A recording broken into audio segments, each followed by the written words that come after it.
안녕하세요, 독일카시입니다. 오늘은 수국 화분을 구입했을 때 건강하게 키울 수 있는 분갈이 방법과 관리 방법을 알려드릴 거예요. 최근 몇 년간 수국에 대한 관심도가 높아지면서 많은 분들이 수국을 키우고 계신데요. 저 역시 홍천 정원에서 오랜 기간 수국을 키워오고 있고 작년부터는 진천에서도 수국을 화분에 키워오고 있어요. 그런데 제가 수국을 키우는 방식들이 가정집에서 따라하기엔 무리가 있는 내용들이다 보니 많은 분들이 아쉬워하셨습니다. 그래서 오늘은 일반적으로 많이 접할 수 있는 실제 수국 화분을 분갈이 해볼 거예요. 심지어 얼마 전 집 앞 카페에 갔다가 하얀 도자기 화분에 키우는 수국을 봤는데 이 수국을 보는 순간 집에서도 수국을 또 키워야겠다라는 생각이 들었습니다. 화분에서 자라는 수국이라기엔 너무 건강해 보이고 꽃도 크게 피울 듯해요. 흙을 살펴보니 원예용 상토로만 심은 것이 아닌 자연 흙을 어느 정도 섞어서 심으셨더라고요. 저 역시 레트로 느낌을 살려서 수국 묘목들 분갈이를 해보도록 하겠습니다. 수국 화분은 보통 묘목 상태로 수입이 되어 유통이 되는데 이미 안정적으로 수영이 잡혀 있고 대부분의 가지에서 꽃을 피워냅니다. 이른 봄에 수국 화분을 구매하셨을 경우 지금쯤 꽃이 만개해 있을 것이고 일반적인 환경에서 재배된 수국 화분의 경우 이제 꽃봉오리가 부풀고 있을 거예요. 꽃이 핀 후의 수국 화분과 이제 꽃을 피울 수국 화분의 분갈이는 조금의 차이점이 있는데요. 하나씩 차근차근 설명해 드리도록 하겠습니다. 꽃이 만개한 수국이든 꽃을 피울 수국이든 뿌리 정리는 어느 정도 해준 후 심어줘야 합니다. 수국 화분을 구매하셨을 때 물만 잘 챙겨준다면 분갈이 없이 꽃을 피울 때까지 큰 문제는 없는데요. 저 같은 경우 꽃봉오리가 한창 자라날 때 물을 한번 말린 적이 있는데 그때부터 성장을 멈추고 말라버린 꽃대가 많이 생겼습니다. 아쉬움은 뒤로 하고 새로운 화분으로 옮겨 내년을 기약해 보도록 할게요. 꽃이 만개한 수국의 경우 분갈이를 하기 전 꽃을 잘라주는 것이 좋아요. 아직 덩치가 큰 수국은 아니기 때문에 꽃대 자체만 잘라주면 됩니다. 다만 잘라낸 꽃대 아래에 새로운 줄기가 자라나올 눈이 있어야 하기 때문에 크고 건강한 잎을 달고 있는 마디 윗부분에서 잘라주는 것이 좋아요. 그 다음 뿌리 정리를 해줍니다. 화분에서 뽑아보면 뿌리가 꽉 차 있는 것을 볼 수 있어요. 수국을 정원에 심을 경우에는 뿌리 정리를 하지 않고 그대로 심어도 괜찮지만 뿌리 정리를 전혀 하지 않고 큰 화분으로 옮겨 심게 되면 새 뿌리가 새 흙으로 뻗지 못하고 결국 말라버리는 경우가 생기거든요. 그것을 방지하기 위하여 똘똘 뭉친 뿌리를 정리하는 거예요. 기존 뿌리와 묻은 흙을 반 정도 제거한다는 생각으로 뿌리를 풀어줍니다. 손으로 하기보다는 작은 갈퀴나 꼬챙이 같은 것을 이용하면 쉽게 뿌리를 풀어낼 수 있어요. 꽃이 핀 후 분갈이해줄 개체의 경우 여기까지 정리한 후 잠깐 대기시키고 이번에는 아직 꽃을 피우지 않은 수국도 뿌리 정리를 해보도록 할게요. 이 수국 같은 경우 앞서 말씀드린 것처럼 물만 잘 챙겨주면 꽃이 만개할 때까지 문제가 없지만 거의 매일 물을 줘야 할 정도로 화분이 작아진 상태예요. 잠깐 꽃만 보고 버릴 것이 아니고 오랜 기간 옆에 두고 성장시키고 싶다면 지금 상태에서 분갈이를 해주는 것도 나쁘지 않습니다. 하지만 아직 꽃을 피워내야 하기 때문에 뿌리 정리는 최소화하는 것이 좋아요. 이 경우 새로 자라나올 뿌리들이 새 흙으로 잘 뻗을 수 있도록 뭉친 뿌리 끝부분만 풀어준다는 느낌으로 정리를 해줍니다. 화분 같은 경우 깊이가 조금 있는 도자기 화분을 사용할 거예요.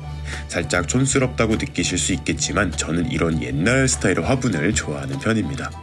수국은 화분 재질을 가리진 않지만 토분은 피하는 것이 좋아요. 토분 자체가 공기가 잘 통해서 과습을 어느 정도 방지해주기는 하지만 수국은 물을 잘 챙겨줘야 하는데 자칫 너무 건조한 환경이 될 수 있기 때문입니다. 도자기 화분이 너무 예쁘긴 한데 많이 깊어요. 여기에 흙을 꽉 채우면 물을 좋아하는 수국이라도 과습이 생길 수 있습니다. 물구멍 위에 분망을 깔아주고 화분의 반절 정도를 스티로폼으로 채워주는 거예요. 많은 분들이 화분 안에 스티로폼이 식물에 굉장히 안 좋은 영향을 미칠 거라고 생각하시는데 뿌리에 좋은 영향을 미치진 않지만 크게 해를 주지는 않더라고요. 화분에 배수충을 만들어주면서 동시에 가벼운 재질이기 때문에 저는 종종 이 스티로폼을 사용하는 편입니다.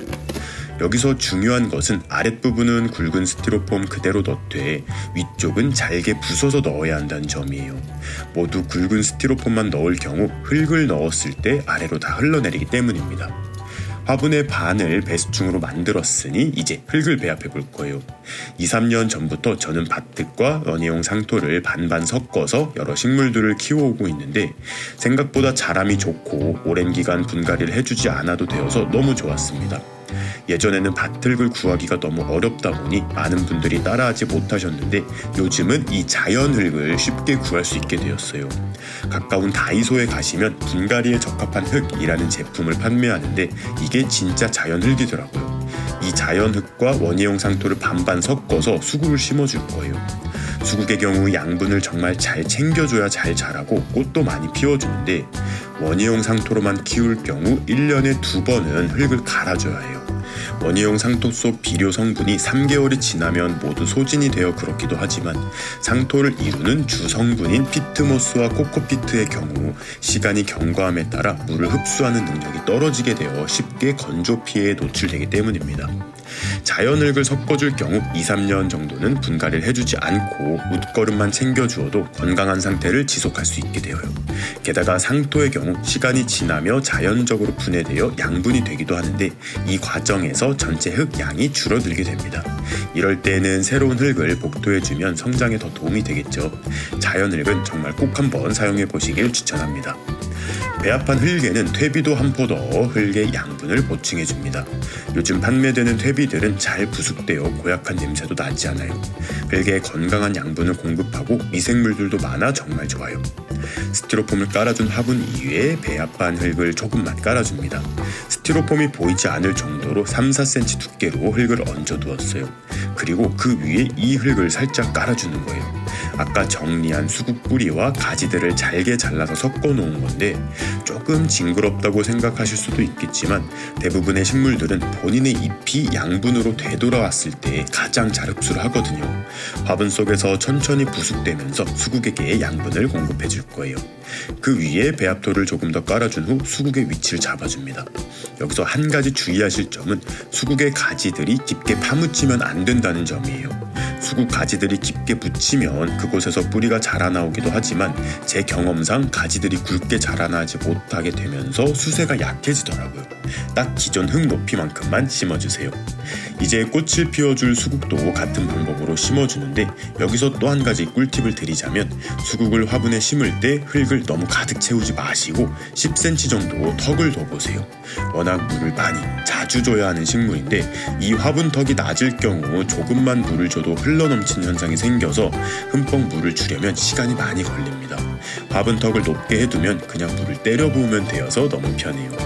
건강한 흙으로 분갈이를 해주었으니 수국이 잘 성장하여 세력이 좋아지고 땅 아래에서도 건강한 줄기를 올리며 덩치를 키워갈 거예요.